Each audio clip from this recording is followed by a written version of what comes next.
So, look, the last one is who gives a crap? I just wanted to leave it there. And there we go. Thanks very much for joining us. No, I love who gives a crap. No, I do. So I do give a crap. So tell me more. Okay, I'll tell you if you give a crap. Welcome to Under the Hood.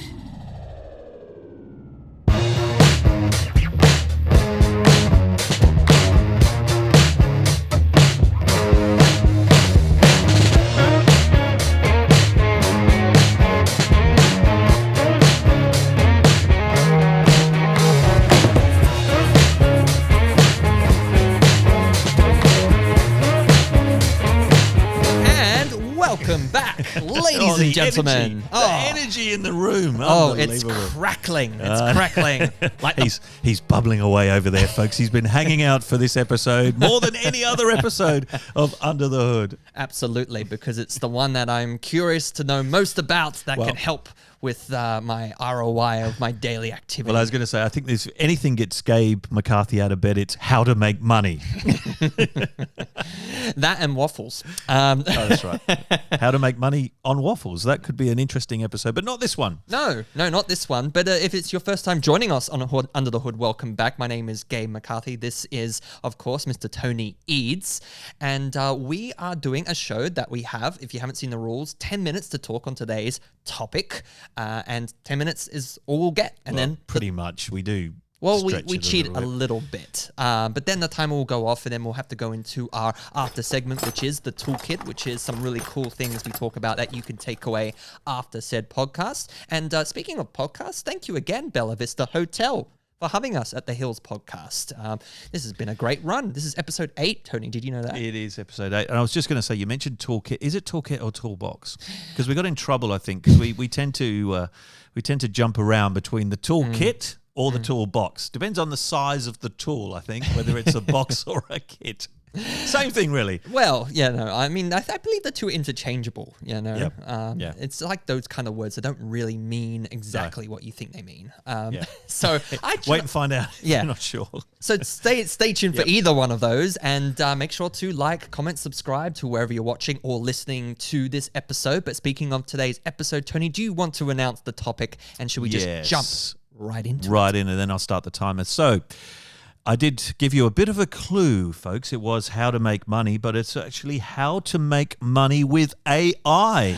It's a big buzzword, AI. A lot of people playing around with it, but how do you make money? Dedicating the next 10 minutes to how to make money with AI, and your time starts now. So we're talking about Australian independence AI, or is it something? I'm sure, yes, you can come up with a different name for it. Artificial intelligence is what it's all about. Let's start with some stats, shall we? Come on, let's get straight into it. That old chestnut. According to a report by McKinsey, AI has the potential to deliver $1.2 trillion in operational cost savings across 19 industries. So savings, that's one way to make money is to save money. Oh, well. Who would have thought? I do like seeing the potential in people to save trillions, though. And trillions is a nice little buzzword these days, isn't it? I do like that. According to a study by PwC, 62% of executives believe that AI will help them make better decisions and improve their business. So there you go. You make better decisions with AI. Well, honestly, they could always use to make better decisions, executives, couldn't they? For some reason, they tend not pointing at anybody. No names, please. No names. But speaking of tools. That's not yet. That's later. Settle down. There are a lot of AI tools out there today, aren't there, Tony? Yes. If you think about it. It is, and that's the problem, right? It is a bit of an issue, is where does one start? Exactly. You know, there's so many there, and literally, I turn on LinkedIn and I'm going through LinkedIn and there's some other post about another one that's just come out, or you get slacked from somebody in your organization. I think Steve, one of our key executive guys, slacked something today about another AI tool, which I haven't had a chance to look at. I found one out the other day too that could AI generate websites for you, apparently. So there's ones that are popping up all the time. They're even inventing now now a search engine that's just built for finding AI tools specific to your requirements. I'm not even joking. I like that one. That's not good. even joking. It's a true thing. And they need to bring one out. Which AI tool should I use and which one shouldn't I use? But it makes you wonder why we even here if AI can pretty much do everything. Well, here's the thing. It's that AI is only, I guess, as powerful as the humans behind it. If you think about it, both knowledge, what there is difference to, there's two different subsets of AI. One that exists, which is called narrow AI or linear AI, which is basically tool instigated actions that you ask it to do, like ChatGPT. Ask me to write a blog, writes you a blog. Mid-Journey, create an image, it'll create an image. So those are narrow linear AI, forms of AI, and they say that what doesn't exist yet will be general AI, which is kind of akin to what you see in movies like in iRobot, where it's, basically running whatever it wants for you based upon what it thinks the human race best interest is. That doesn't exist yet. It's coming because there's also generative AI, which is probably similar or one step away from that, which is the new ChatGPT 4 has a lot of this, where you can create not just text, so you're not just talking to the ChatGPT engine and saying do this or do that. It's actually create me something. So that's the next generation, isn't it, of creating something? Yeah, it's slowly evolving more into, I think, that general AI that's, that they're foreseeing by 2025 is going to be huge. But in keeping now with where we are now, so let's draw this back to, all right, skill sets of humans, right? If we're talking about AI and how we can operate it and how many tools there are out there, how do we define which we use now that we can best, harness for our business and therefore make money? Because if you think about it, like even with our team who operate in design or in copywriting, they are, looking at AI tools, but there's a whole other thing that goes behind that, which is your skill set around using said AI tools. It's not like you can just pick it up like a baseball bat and swing it. You actually have to sit down and figure out the best way to use it. Well, I think that's the secret, to this whole thing is strategy first, the AI technology second, right? Because it's like walking into a big smorgasbord of food and everything, and you just sort of haven't planned yourself. You haven't planned what you see. You just start at one end and go to the other end. You're just eating, and then all of a sudden you feel very sick at the end. It's kind of like, think about the strategy first. What is it that I want to accomplish? And then look at the tool that's best for that. Because I know of at least 7 or 8 tools that will do video editing for you. So how do you know, if you go and learn one or you download one and it's not the right one, how do you know? You need to probably do some research and some planning first to say, well, what is it I actually need that will actually help me do my job more productively, more efficiently? Yeah, and also I think that then correlates nicely to our next topic on why. So our next point on why even consider AI? Well, think about the market now. As you're putting, Tony, there are new revenue streams opening up all the time that are AI centric. Things like voice assistants, personalized recommendations for your business, virtual reality applications that are much more easier than they have ever been to apply to your business. And there's some business that even leverage AI capabilities to provide AI consulting and training, which is amazing when you think about how many online SaaS-based platforms and products there are. If you just got someone to train someone on there directly as a real person, but they're AI, imagine how much money you're saving just on hiring cost alone and upskilling to those people on those platforms. Well, I think so. Even platforms like we've used before. I think I use it on TOOLKIT or Toolbox, whatever we call it. We'll figure it out someday. One episode. That tooly thing. I did Synthesia, right, which was a video production platform, right, which has avatars that can present for you in any language and everything. So even that can be a great saving for you if you've got a piece of software and you need to do onboarding. Instead of having someone physically turn up or even produce a high-res video type of thing, full video production like we're doing here for Under the Hood, you can actually go onto platforms like Synthesia and actually get your actual videos chunked together and produced very quickly. Yeah, and that's a beautiful, simplistic, step-by-step way of providing more value for your business and reducing, like you said, the labor cost. And then there's the other thing to consider, which is obviously competitor advantage, and it's also the increased operational efficiency, which they also harness through the use of AI. So thinking about now, AI tools and the capacity and advantage a lot of bigger businesses have over small to mediums, right? Yeah. They have those resources, they have the time to ask the team, hey, look at this AI tool, see how we can best use it for our business, and then start using it, and we'll cut efficiency in half, and it'll have a competitive advantage straight off the bat from everyone else in our field. Yep. So it's a little unfair if you think about it. Well, I think it is leveling the playing field just a little bit, right? So what? Here's an example for you, right?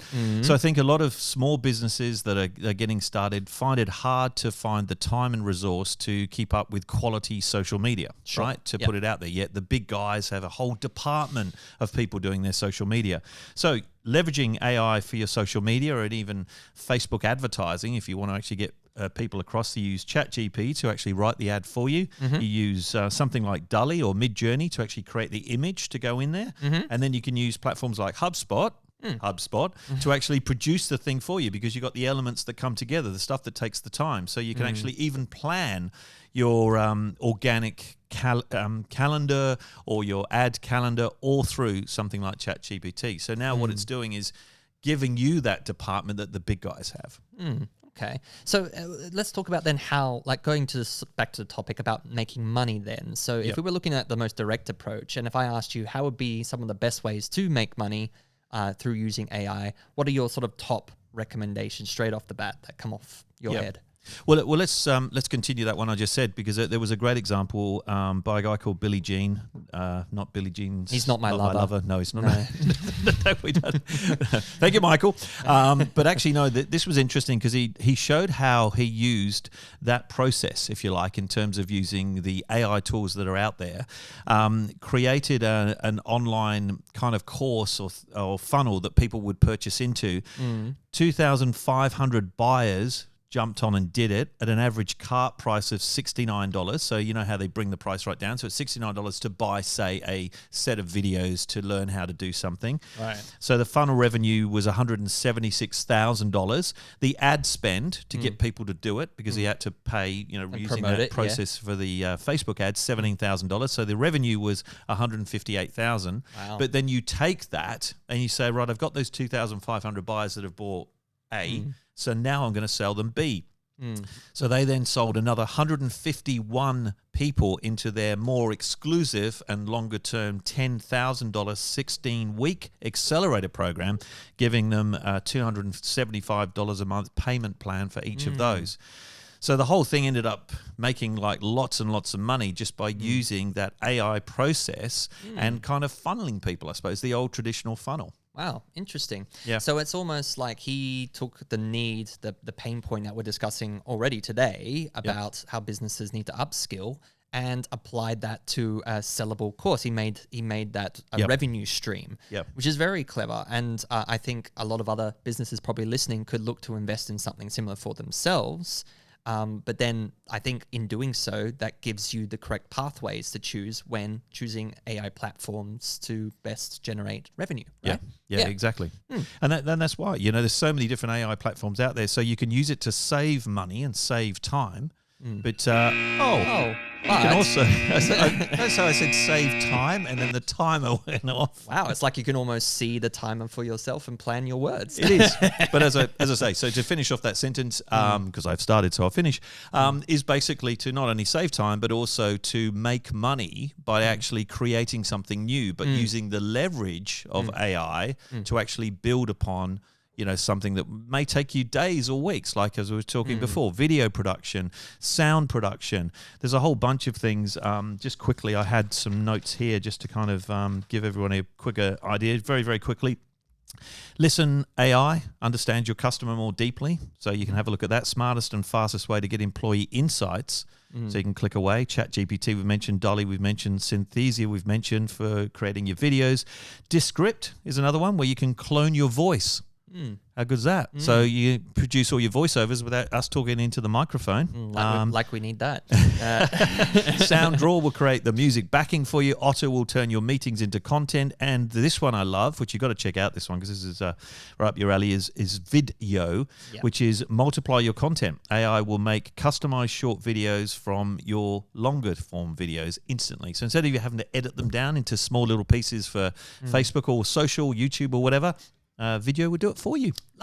Beautiful. Great. So there you go. There's a lot of takeaways there. Can't keep up with it. some examples there by Tony. I mean, it's there's more and more, as we were talking about before, that's coming out in the AI realm, Yep. and that list could grow exponentially. It's obviously relative to whatever your business costs can accommodate. If there's cost to some of these, which there are, you might have to skip a few, but ultimately it's whatever your goals are. And I think it all comes back to that. It's all relative to your business Yep. goals. Understand what those are. Those will never go away. We talk Yep. about business goals and fundamentals and your foundations, like your personas, your buyer journeys, all those things, everything that HubSpot can accommodate, or your business and your current people Yep. who work there for your business can accommodate in terms of their capacity. So whatever's relative to you is what we're saying is how you should look at it. But don't forget about not just the raw cost that you're talking about, but time and focus costs, Yes, right? exactly. Because like going back to the not the sweet shop, but the smorgasbord is you can waste too much time. You can waste money, not make money with AI if you don't knuckle down on, one thing at a time and how's it going to help me, rather than, seeing all these great tools of technology and going, oh, I want some of that. I want a bit of this and I want a bit of that. Yes. You'll just get fat. Exactly. Don't get lazy and don't get fat. Don't get complacent either, okay? Stay on it. Listen to more podcasts like ours and we'll keep you up to date. That's right. Now it's time for... Our favorite segment.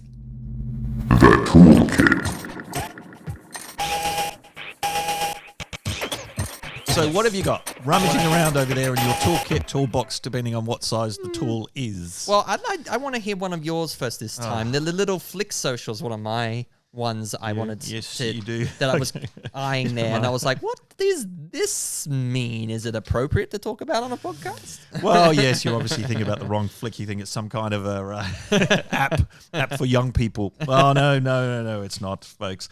Flick.social.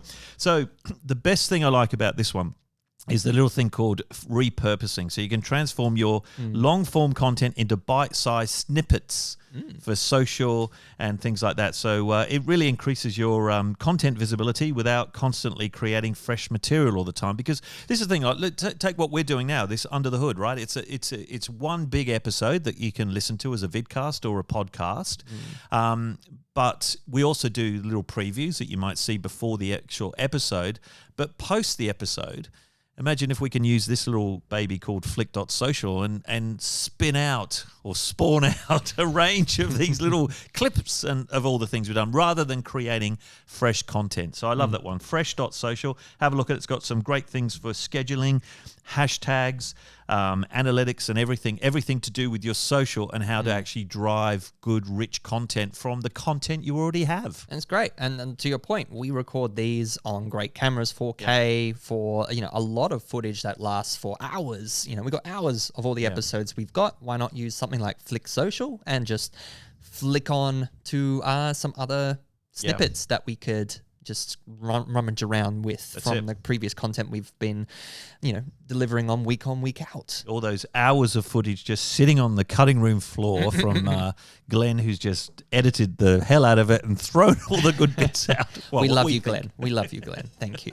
All right, what have you got over there, rummaging around? Rummaging around in my toolkit, I wanted to talk a bit to one of my actual clients this time. Nice. Because, I think they don't get enough recognition. All right. My client is called iAsset, and I love them. I've been working with them for many years now. And their platform is a SaaS-based platform, like a lot of others that you'll see. But this differentiator is that it's a very sort of complex use of algorithms and AI that generates basically, a lot of information on low cost value renewal types from your database. So say, for example, you have a business that has a subscription model and you're anticipating you want to make sure that clicks over to the next 12 months and so on and so forth, not get missed, or there is a need to grow that subscription model through a business. So say one person in the business from Salted Stone has a subscription. Why not try to get more people from Salted Stone? Well, this is where this great platform comes in. iAsset basically have this way. It's just like a smart, cost-effective way, no matter what your channel role is, to automate the complex processes within your sales and service functions by capturing long-tail renews. One, it determines low value renewals that can still represent a huge significant part for your business as long as they're always ticking over.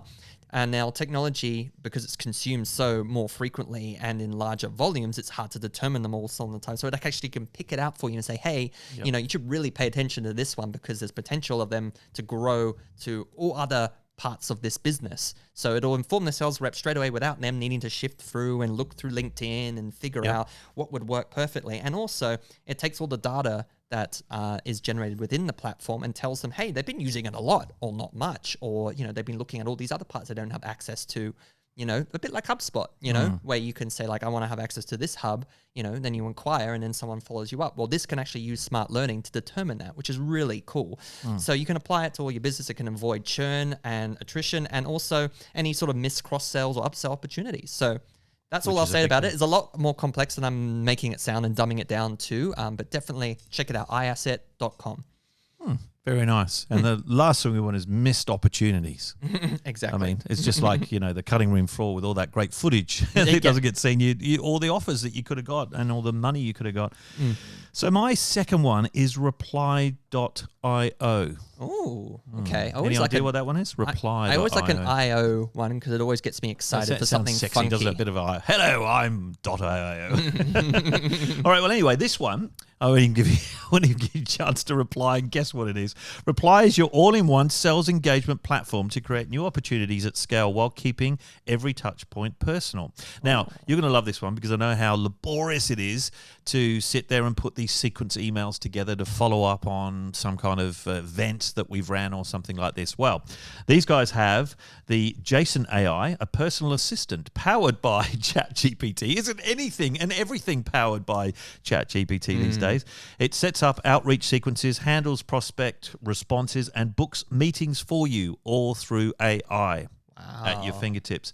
It's just a fantastic win, you know, with all those follow-up social touches while suggesting other channels to reach out to prospects on your behalf. Wow. So I did a quick example, which you can't see. Obviously, I can't show you, but I can tell you about it, where I just put in there, write an email as a follow-up to a HubSpot demo meeting. And in a few seconds, didn't make that sound, by the way, but a few seconds later, it goes, hi, first name, I wanted to take a moment to thank you, blah, blah, blah. The email's written for you. Wow. So instead of having to think about it, I mean, so a lot of people are okay to write emails and to do the sequences, but some people struggle. They sit there and think, well, how do I speak to this person? How do I do it? So try reply.io. Wow. It's like almost cutting out that middleman of having to think about what you're putting in Chat GPT. It's like allowing like a little bit of like a, you know, like encouragement. Yeah. That's really cool. I like that. Yeah. A little assistant on your side. That's all right. great. Do you have one more from your I do. I have completely run out of time and make the toolbox segment 10 minutes long. Well, why not? It's the most fascinating one. My wife was watching this and she really liked it. So. Oh, of course. Well, we do everything to keep your wife happy. So if Aaron likes it, it stays. So look, the last one is who gives a crap? I just wanted to leave it there. And there we go. Thanks very much for joining us. No, I love who gives a crap. No, I do. So I do give a crap. So tell me more. Okay, I'll tell you if you give a crap. Yes. So essentially, if you don't know, Who Gives a Crap is a toilet paper company that uses, you know, well, we hope so, who recycle and use bamboo based toilet paper that is very environmentally efficient. Now, they wanted to pass on this through their wholesale way of working. So, and if you're not familiar, if you're running a business like the Bella Vista Hotel and they want to, say, get toilet paper that is ethically and environmentally friendly, reused, you know, etc. So they might want to reach out to Who Gives a Crap, where they will then say, if you reach out, go through the process of basically saying, oh, you spend X amount on this toilet paper for this amount of toilets every year, etc. Cool. We'll put this in our generator and we'll tell you exactly how many trees you're likely to save if you switch to us. Not only that, that, they can, obviously generate that in their platform, but then you can take that and boast about it on social. And what better for your business than to like put on there online, like, hey, we've saved X amount of trees because we switched to Who Gives a Crap. The Bella Vista Hotel is eco-friendly. We have great partners with Who Gives a Crap, and hey, we give a crap, which is, I think, a great message. So they have a toilet paper generator. You called it a generator, which was interesting. Yeah, I guess you can just call it that. It's a platform that they developed where they can literally put in a few numbers and tell you exactly. Like a calculator. Yeah, a calculator. How many basically. trees you're going to save with every toilet roll you use. Basically, yeah. And it's just it's a great way to sort of, put a plaque on your business and say, we're thinking about the environment. And I think that's really important. Very and nice. Also, Who Gives a Crap? One of their recent announcements, they've said they've saved this year 1.2 million trees. That's 13 million square meters of forest. 13 million. Whew. That's great. Yeah, that's a lot. Good for them. And they're one business doing that. That's brilliant. It's always good. It's always good to have that side of the business that is so important. But a bit of technology backing that as well, which is that nice little calculator. And people can take that away as an idea, because I think sometimes you can underestimate the value of the product that you sell. But by using something like the toilet paper generator, you can actually create more. So well done. Who gives a crap? Love you. I do. And with that, well, let's wrap up this crappy podcast. Wrap it all up in toilet paper. But it might be a good idea now, Tony, to announce the next episode of... And what would that be? As Tony puts away his papers. I know exactly what I was just getting all nice and tidy and everything like that. Yeah. I thought we'd going out on a high there. Sure. All right, so I thought we could do, the common saying that everybody says is 50% of my marketing works and the other 50% doesn't, right? Mm-hmm. That term is still used today. So in our next episode of Under the Hood, get ready for it. 50% of your marketing doesn't work. Here is the other half. My other half, finally. Yes. The one that works, it's coming your way. Next episode of Under the Hood. We'll see you Join there. us. Bye-bye.